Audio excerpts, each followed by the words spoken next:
Row after row of black caps fill the Southern New Hampshire University auditorium. I scan the faces of proud families clutching bouquets, balloons bobbing against the ceiling, phones raised high to capture every precious moment. 3 empty seats mock me from the 4th row reserved, but abandoned. My phone vibrates. The group text from Mom glows on the screen. Sorry, honey. You know how Uncle Mike gets about Super Bowl Sunday? Been hosting for 20 years. We'll celebrate next weekend, Axo. I click the screen dark, fingers trembling. 6 years of night classes flash through my mind. Double shifts at the insurance company. Dinner from vending machines. Every invitation declined because I had to study. Every holiday worked so someone else could be with their family. The reliable Toyota I sold to pay for my final semester. The health insurance I canceled to cover books. Lauren Elizabeth Summers. My row stands. The dean's voice echoes through the sound system as I walk toward the stage. My sensible heels click against the hardwood, the only pair I own, bought at Goodwill for interviews. The weight of my graduation gown feels heavier with each step. Bachelor of Business Administration, summa cum laude. The dean's smile is warm as she hands me my diploma. I force my lips to curve upward, but my eyes keep drifting to those empty seats. The paper in my hands represents thousands of hours of sacrifice.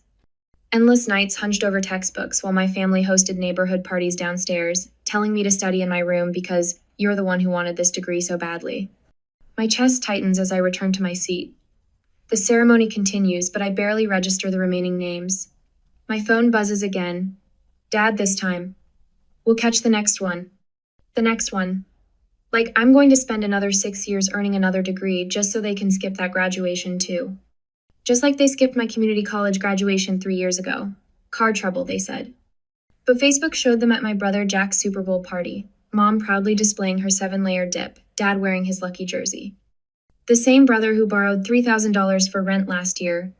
I found out through his Instagram story him waving Super Bowl tickets, caption reading, "Sometimes you gotta treat yourself." The dean's closing remarks fade into background noise. All I can hear is the echo of conversations that should have warned me. Lauren, honey, you're so good with money. Your father just needs a little help with the mortgage. Come on, sis, what's family for if we can't help each other out? You're not using your savings for anything important right now anyway. The ceremony ends. Families flood the aisles, wrapping graduates in tearful embraces. I stand alone in my wrinkled gown, the February wind whipping through the open doors of the auditorium. My diploma case feels like ice in my hands. I dial Mom's number, stepping into the cold parking lot. My eyes blur as I listen to the ring, watching happy families stream past with armfuls of flowers. Oh, Lauren, how was it, sweetie? Mom's voice carries the artificial brightness she uses when she knows she's done something wrong. In the background, I hear the clinking of dishes, the rumble of crowd noise, the sportscaster's voice announcing the pre-game show. How was it? My voice cracks. How was walking across that stage knowing nobody who claims to love me bothered to show up? Now, honey, you know it's tradition. Uncle Mike's been hosting for 20 years. I spent 6 years earning this degree, Mom. 6 years. Don't be dramatic. The sympathy in her voice vanishes. It's just a piece of paper. You can show it to us next weekend. Dad's voice carries through the phone.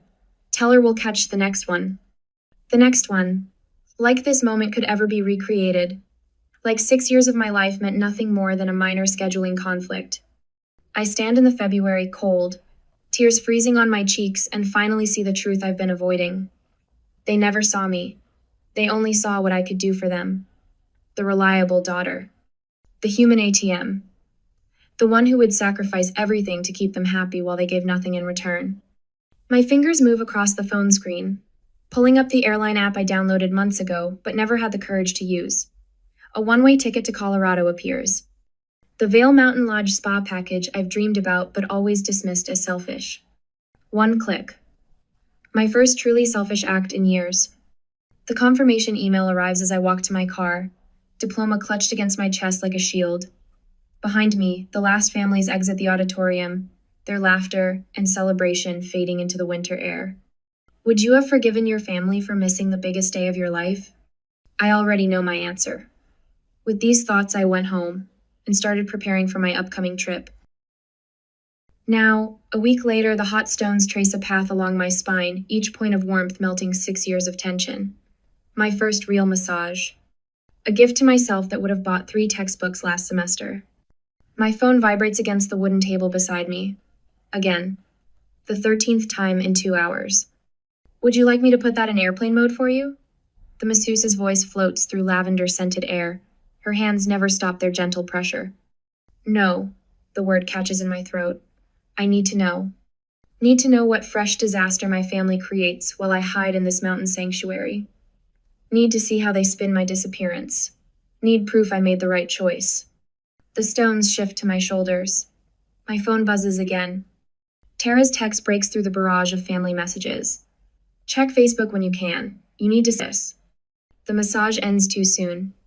I wrap myself in the plush robe provided by Vale Mountain Lodge, hands shaking as I unlock my phone. 3 voicemails, 14 texts. 1 email with the subject line, "Your mother is crying." I start with Mom's voicemail. "Lauren, honey, I hate to ask, but we're a little short this month. Just need $500 for groceries. You know how prices are these days." Dad's message follows. "Princess, remember that loan I mentioned? The bank needs a co-signer, nothing to worry about, just a formality, call me back." Jack's voice drips with familiar manipulation. "Sis, you'll never believe what happened. Lost my wallet at Uncle Mike's. Need to borrow some cash until payday. Don't tell Mom and Dad, okay?" My finger hovers over Tara's message. The robe suddenly feels too warm, too confining. I open Facebook. The first post punches the air from my lungs. Mom's perfect 7-layer dip arranged on Uncle Mike's coffee table. Another successful Super Bowl spread. 20 years of tradition. The timestamp matches my graduation ceremony. Jack's post follows. Put $5K on the Chiefs. Who's with me? Posted an hour after texting me about his lost wallet. Comments flood the photos. Relatives praising Mom's cooking. Friends congratulating Jack on his bet. Dad sharing links to next year's Super Bowl packages. Not one mention of my graduation. Tara's message blinks. "There's more. Check your credit report." The spa's Wi-Fi crawls as I log into Credit Karma. Unauthorized inquiries litter my report like cigarette burns. Chase, American Express, 3 different store cards, all within the past month. My phone rings. Mom's number. "Have you thought about that grocery money, honey? Times are tight." The stones from my massage sit in a heated basket nearby. I imagine hurling them through the window, watching the perfect Colorado snow shatter like my illusions. "Lauren, are you there? Times aren't tight enough to skip betting on the Super Bowl, are they?" Silence crackles through the connection. Then, "Jack shouldn't have posted that. He's just excited." Stop. My voice sounds foreign, stretched tight across fury and grief. "I saw the pictures, Mom. While I walked across that stage alone, you were arranging dip on Uncle Mike's coffee table. Now, Lauren, family helps family. That's what we do." Family helps family. The laugh tears my throat. Is that why there are credit inquiries I never authorized on my report? The silence stretches longer this time. In the background, I hear Dad's voice. "Is that Lauren? Tell her about the loan." "Don't you dare." The words slice through Mom's excuses. "Don't you dare ask me for one more thing." My finger finds the block button as Dad's voice rises. The screen goes dark. Relief floods my system, chased immediately by crushing guilt. Good daughters don't block their parents. Good daughters don't run away to luxury spas while their families need help. My phone lights up with Tara's call. I talk to my cousin Sarah. She's a lawyer, specializes in identity theft. She says you need to file a police report immediately. I can't do that to them. The words come automatically, programming too deep to override. They're family. Honey, family doesn't steal your identity. Family doesn't miss your graduation for a football game. Family doesn't. A knock interrupts. The spa concierge stands in my doorway, concern etched across her features. "Miss Summers? We've upgraded you to our Mountain View suite. No charge." I didn't ask for. "You're not the first person I've seen make these calls." She steps inside, closing the door softly. "My mother emptied my accounts the day I graduated college. Said I owed her for raising me." The tears finally break free. She hands me a tissue, then another. "The suite has a better security system," she adds quietly. "And a private entrance." My phone vibrates. Another credit alert. "They opened a Macy's card in my name yesterday." I pick up my phone, hands steady now. Tara? Give me Sarah's number, and the name of a good accountant. The mountain snow falls outside my window, each flake a promise of fresh starts, of boundaries sharp as February frost, of a life where love doesn't require sacrifice, a life where I'm finally free. My phone buzzes one last time before I block Jack's number. His message glows like a warning. You're selfish if you won't help Dad out, after everything they've done for you. Everything they've done for me. Like missing my graduation to watch football. Like stealing my identity while I earned my degree. Like teaching me that love means giving until you break. I text Tara back. I'm ready. Call Sarah. When does family loyalty become self-destruction? I already know my answer.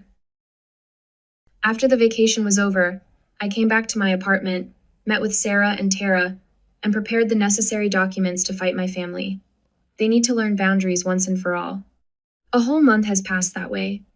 Now, on a Thursday night, the banging on my apartment door jolts me awake at 3 a.m. Through the peephole, Dad's red face fills my mind. Mom hovers behind him, wringing her hands in that way she does when she wants something.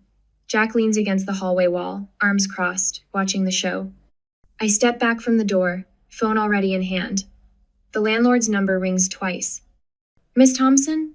I'm so sorry to bother you this late, but your family is here claiming they need emergency access to retrieve their property. My laugh comes out harsh. Their property? Everything I own I bought myself, with the money they borrowed and never paid back. Should I call the police? I watch Dad pound the door again. The wood frame shudders. Yes, please. My phone lights up with Mom's latest voicemail. I tap play, setting it on speaker while I pack. Lauren, honey, how could you do this to us? After all we've done for you. Her voice breaks with practiced perfection. I've heard this performance before. When she needed money for the roof, that never got fixed. When Jack needed bail money, that bought Super Bowl tickets. When Dad's business was struggling, while he gambled away his savings. The next message plays automatically. Dad's voice booms through the speaker. I'll tell everyone what kind of daughter you really are. Ungrateful, selfish. After we sacrificed everything. I delete the rest without listening. My hands shake as I dial the number Tara's lawyer cousin gave me. He picks up after 3 rings. Financial abuse documentation? The advisor's voice carries no judgment, just quiet competence. Bring everything you have. Bank statements, loan documents, any texts or emails showing patterns of manipulation. I entered my cabinet 2 minutes later. My filing cabinet yields 6 years of evidence. Every emergency loan, every guilt, inducing request, every promise of repayment broken. The stack grows higher on my kitchen table while red and blue lights flash through my window. The police arrive as Jack starts his performance. Sis, come on, open up. We're worried about you. Their voices fade as officers escort them away. I sink into my chair, surrounded by papers that tell the story of my family's betrayal in cold, hard numbers. But I won't give up. I rearrange the documents and put them into a bag. They are proof of what my family has done to me all these years. I was ready to meet my lawyer early in the morning. Morning brings clarity and steel into my spine. The lawyer's office smells of leather and authority. My documentation spreads across his mahogany desk like battle plans. Identity theft. He taps the credit report showing cards opened in my name. Unauthorized loans. Financial coercion. Each term lands like a hammer, nailing down the coffin of my family's manipulation. The email he helps me craft takes 10 minutes to write and a lifetime of courage to send. Any further contact will go through my attorney. Attempts to contact me directly will be documented as harassment. I expect silence. Instead, my laptop screen fills with their faces, a video call I shouldn't answer but do. One last time. Dad's mask slips instantly. You owe us. We raised you. Raised me? The words taste like vinegar. You raised me to be your personal bank, your safety net, your get-out-of-jail-free card. Jack's face reddens. You think you're better than us now, with your fancy degree and your... Better? No, just awake. Mom's tears start right on cue. When they don't work, her expression hardens. We're your family. Family helps family. Family doesn't steal identities. Family doesn't open credit cards in their daughter's name. Family shows up for graduation. The screen goes black. After the meeting, I went straight back to my office for further preparations. The same day, the atmosphere at my office feels different, safer. Messages of support flood my phone. Tara's flight confirmation to help me move. An offer of temporary housing in Portland from the spa retreat owner who witnessed my breakdown. The Portland job offer arrives that afternoon. 6 figures, signing bonus. A fresh start 3,000 miles away. My hands steady as I download the credit freeze forms. The cease and desist letter goes out certified mail. Each signature feels like breaking a chain. I stand at my office window, watching the sunlight paint the sky in colors of possibility. For the first time in my life, the weight of family obligation lifts from my shoulders. The air tastes different, lighter, sweeter. My phone buzzes. Unknown number. I silence it without checking. Next to me, on the desk, Portland contracts wait for my signature. Behind me, the wall calendar shows the end of March marked with red X's, counting down the days until my new life begins. The question echoes in my mind as I sign my name. How much is your peace of mind worth? Everything, it turns out, everything. 2 weeks later, I am moving out. The cardboard box scrapes against my apartment floor as I slide it toward the door. My entire life in Hartford fits into 12 boxes, each labeled in precise black Sharpie. The movers arrive in 20 minutes. My phone hasn't rung in 3 days, the longest silence from my family since I blocked their numbers. I touch the diploma hanging on my wall, tracing the gold embossing one last time before wrapping it in bubble wrap. The frame cost 2 weeks of grocery money, but seeing my achievement properly displayed instead of stuffed in a drawer helped me sleep at night. A knock at the door sends my heart racing until I hear Tara's voice. Lauren? You decent? She stands in the hallway holding 2 paper coffee cups, her silver hair swept into her signature messy bun. Brought you real coffee. None of that vending machine sludge you usually drink. You're a lifesaver. The rich aroma of French roast fills my nostrils as I take a sip. The movers come at 9. I know. Tara sets her cup down and surveys my apartment.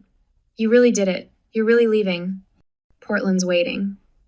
The words still feel strange on my tongue. 2 weeks ago, I accepted the department manager position at Western Insurance's Oregon office, double my current salary. Full benefits.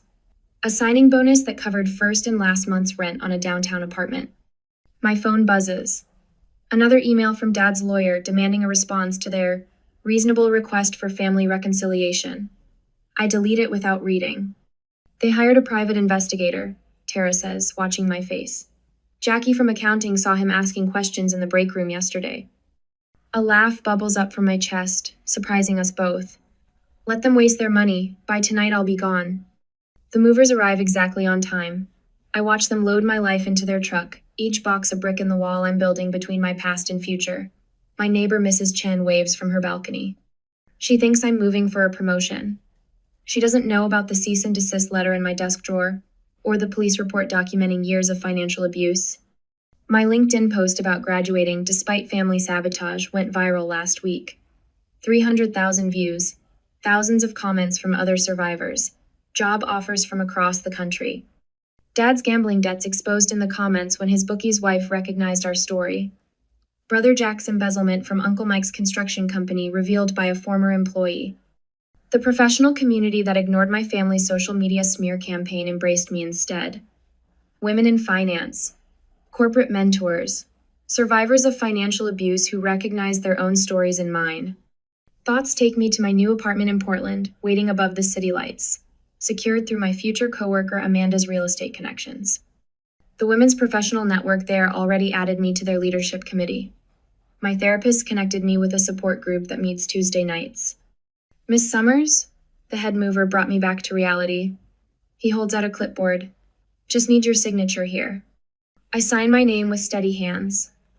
Through the window, I watch them load the last box, the one containing my mother's china. The set she promised would be mine when I married, then sold at a yard sale to cover Jack's gambling debts. I found identical pieces at estate sales, slowly rebuilding what was stolen.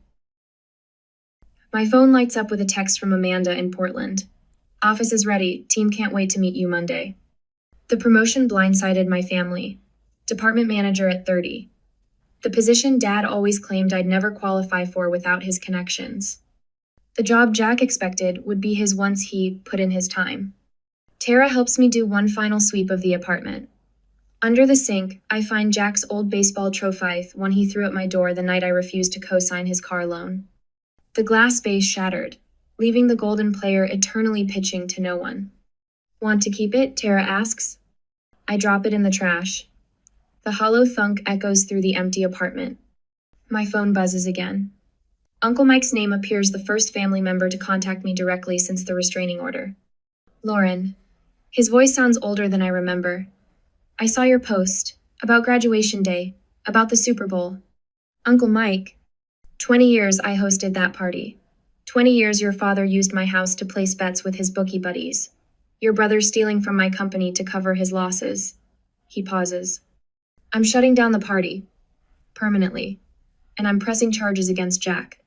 Tears blur my vision as I thank him and end the call. Outside, the moving truck rumbles life. Ready? Tara holds out my coat. I take one last look at the apartment where I spent 6 years studying, dreaming, surviving. The mark on the wall where my diploma hung.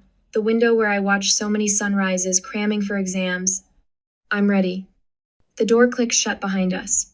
In my pocket, my phone vibrates with another blocked call from my mother. I silence it without looking. Tara drives me to the airport, hugging me tight at security. Show them what you're made of, boss lady. We part and I fly towards my new life. 6 hours later, I stand in my new apartment, watching Portland's lights twinkle through floor-to-ceiling windows. The moving truck arrives tomorrow. Tonight, I have only what fits in my suitcase me diploma, my laptop, and my future. My phone chimes with a calendar reminder. First therapy appointment next week. Dr. Richardson specializes in family trauma and financial abuse. She already helped me draft boundaries for my new life. No contact with family members who participated in financial exploitation. No lending money without a formal contract. No accepting guilt trips or emotional manipulation. No compromising my peace for others' comfort. A text from my new team lights up my phone. Welcome dinner tomorrow night. We're your Portland family now.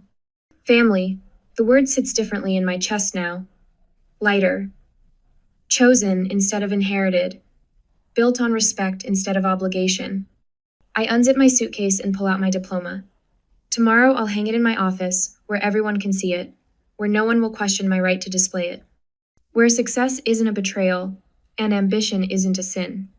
The city lights shimmer like stars fall into earth. Somewhere below, my new life waits. My peace, my power, my truth. I am Lauren Elizabeth Summers, department manager, survivor, warrior. And I am finally, completely free. Freedom, though, isn't the end, it's the beginning of everything I had to rebuild. The next 6 years taught me how to lead without apology, to own my voice in rooms that once silenced me. Step by step, I transformed from the woman who escaped into the one who inspires. Now, 6 months later, they show up again. Security guard John Martinez spots them first. His hand touches my elbow as I prepare to take the stage at the Pacific Northwest Business Leaders Conference. Miss Summers, your family is in the lobby. The words hit like ice water. 300 professionals fill the ballroom, waiting for my keynote on financial independence. My hands tremble as I smooth my blazer, the Emerald St. John I treated myself to after the promotion. They won't get past the doors, John promises. But they do. Dad bursts through just as I reach the podium. His suit hangs loose on his frame, his eyes wild. Jack trails behind, phone raised to record whatever scene they plan to create. Mom clutches her chest, wobbling in practiced distress. That's our daughter, Dad's voice booms across the silent room. She abandoned us, left us to rot while she got rich. I grip the podium. The teleprompter blinks, waiting. 300 faces turn toward the commotion. Our Lauren, Mom wails, breaking her poor mother's heart. The audience murmurs. Phones emerge. My career flashes before my eyes, everything I've built in Portland crumbling under the weight of viral family drama. But something shifts inside me. Therapy. 2 promotions. A restraining order they apparently ignored. I am not that scared girl in the graduation parking lot anymore. Security. I say into the microphone, my voice steady. Please remove these people. They are in violation of a court order. Jack steps forward, phone still recording. We'll sue you for abandonment. For elder abuse, tell them how you left Mom to suffer. A laugh bubbles up, genuine, unexpected. Mom's 58, Jack. And those Instagram posts from her tennis tournament last week suggest she's suffering just fine. The audience titters. Mom drops her hand from her chest, face flushing. You ungrateful little... Dad lunges toward the stage. 4 security guards intercept him. The crowd gasps. Phones flash, but I don't flinch. Ladies and gentlemen, I say into the microphone, you're witnessing exactly why I'm passionate about financial independence. Sometimes the people who should protect you are the ones you need protection from. They drag my family out, Dad shouting about ungrateful children, Mom's theatrical sobs echoing. Jack's phone keeps recording until security confiscates it. The room falls silent. I take a deep breath, straighten my shoulders. My keynote today was going to be about investment strategies, but let's talk about something more important, how to recognize when love becomes a weapon. For the next hour, I tell them everything. The graduation betrayal, the stolen identity, the years of manipulation. The audience leans forward, spellbound. When I finish, they rise as one applause thundering through the ballroom. Margaret Chen from Penguin Random House catches me afterward. We need this story, she says, pressing her card into my hand. Full manuscript on my desk in 6 months? I just nod and go out of the conference room. But the show isn't over.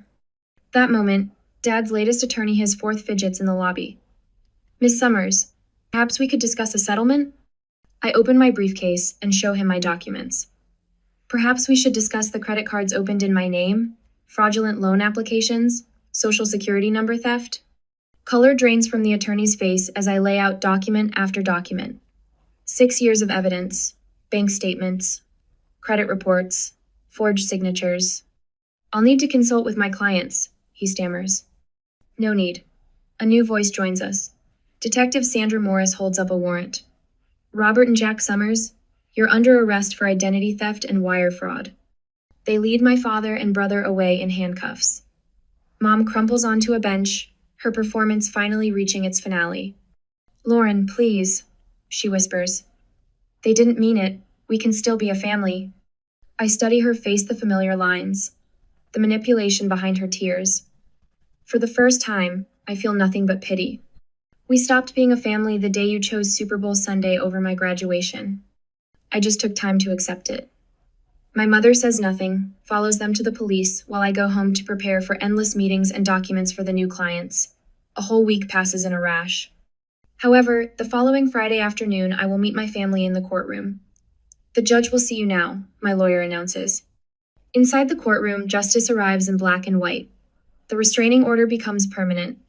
Dad and Jack's charges multiply as evidence mounts. The judge's gavel echoes like freedom. Uncle Mike arrives as we exit the Super Bowl party host himself. His face is granite as he faces my mother. 20 years of hosting, he says, and you use my parties to cover up stealing from your own daughter? The family's done with you, Pat. All of us. Mom's mask cracks. Real tears now. But I don't stay to watch them fall. Outside, Portland's rain washes the courthouse steps. My phone buzzes with messages, colleagues offering support. Margaret checking on the book deal. Tara sending heart emojis. A text from Uncle Mike. Proud of you, kiddo. Wish I'd known sooner. I click the phone dark, remembering another rainy day, another phone full of excuses. The frightened girl in the graduation parking lot feels like a stranger now. The courthouse doors open behind me. Detective Morris emerges with evidence boxes. You okay? She asks. I tilt my face to the rain. You know what? For the first time in my life, I really am. The investigation will take months. The headlines will fade. The book will find its audience, but none of that matters right now. I am Lauren Elizabeth Summers. I am free. The rain continues to fall, washing away the last chains of obligation, leaving only truth behind. When forgiveness becomes enabling, the bravest love is letting go. I am just sorry I needed 6 long years to realize it. At the present, the Portland spring rain taps against my office window. 6 years of change spread across the walls and frames photos, certificates, newspaper clippings. My original business degree hangs in the center, those empty auditorium seats captured forever in a snapshot below it. Next to that, a packed conference hall from last month's keynote speech. My reflection watches me from the glass, shoulders straight, chin high. The door opens. Sarah, my newest mentee, clutches a thick folder to her chest. The bank statements you asked for. Her voice trembles. Dad opened 3 credit cards in my name. I gesture to the chair across from my desk. The leather creaks as she sinks into it, shoulders hunched exactly like mine used to be. You're already ahead of where I was, I tell her. You caught it early. Her eyes drift to the wall of photographs. Will I ever stop feeling guilty? The question echoes through 6 years of therapy sessions. Dr. Patterson's voice comes back to me. Guilt is the ghost of expectations we never chose to carry. The guilt changes shape, I say. It becomes something else, something stronger. The intercom buzzes. Miss Summers, your 4 o'clock is here early. The scholarship committee? I smile at Sarah. Want to sit in? See where this path can lead? She nods, spine straightening just a fraction. The conference room fills with board members, successful professionals who've become my chosen family. Tara, my best friend since that first devastating graduation day, takes her usual seat beside me. Under the table, she squeezes my hand. The Lauren Summers Scholarship Fund, I begin, will provide full tuition for survivors of family financial abuse. My voice carries strength I once thought impossible. Every recipient receives mentoring, legal support, and trauma counseling. The projector illuminates our first-year goals. My hand touches the diploma in my pocket, the one I earned 6 years ago. Master's in Business Administration. This time, every seat held someone who chose to be there. Who chose me? Tara and her husband whooped the loudest when I crossed that stage. My therapy group brought flowers. My team from the Financial Abuse Survivors Network filled an entire row. Even my landlord came, the woman who changed my locks that first terrifying night in Portland when my family tried to break in. The meeting ends with unanimous approval. Sarah's eyes shine as board members share their own survival stories. The shame that once paralyzed her begins to crack. Back in my office, I prepare for tonight's TED Talk. Breaking the chains, recognizing family financial abuse glows on my laptop screen. My phone buzzes with a text from Mark. Dinner reservations at 8, proud of you, babe. 3 years of dating, and he's never once asked to borrow money. Never made me feel selfish for having savings. Never questioned why I keep separate accounts. The autumn sun sets behind Portland's skyline as I pack up. My office wall holds one last photo last year's Friendsgiving feast. 20 survivors turned family, crowded around my dining room table. Some crying, some laughing, all healing.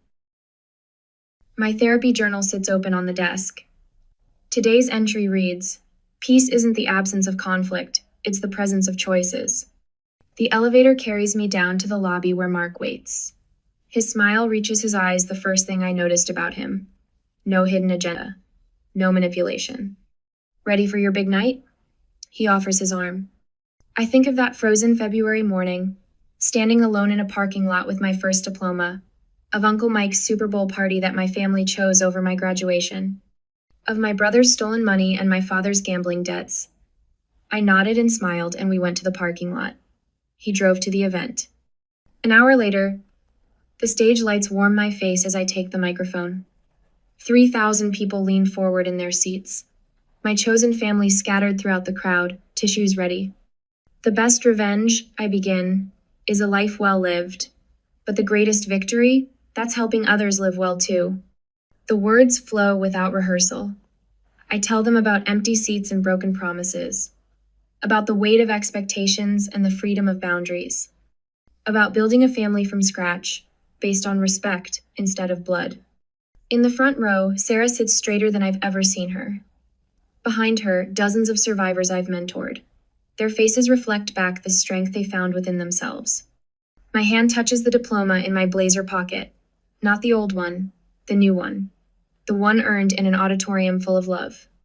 The standing ovation thunders. Mark beams from his seat. Tara whistles through her fingers. My therapy group bumps fists. The next day, in my office, I adjust the frame holding both graduation photos. Empty seats beside full ones. Broken dreams beside realized ones. My reflection meets my eyes in the glass. The scared girl from that parking lot is gone. In her place stands a woman who finally understands. Sometimes the family you lose is the price of the family you find. I touch my original diploma one last time before heading home. Tomorrow brings another survivor through my door, another chance to turn pain into power.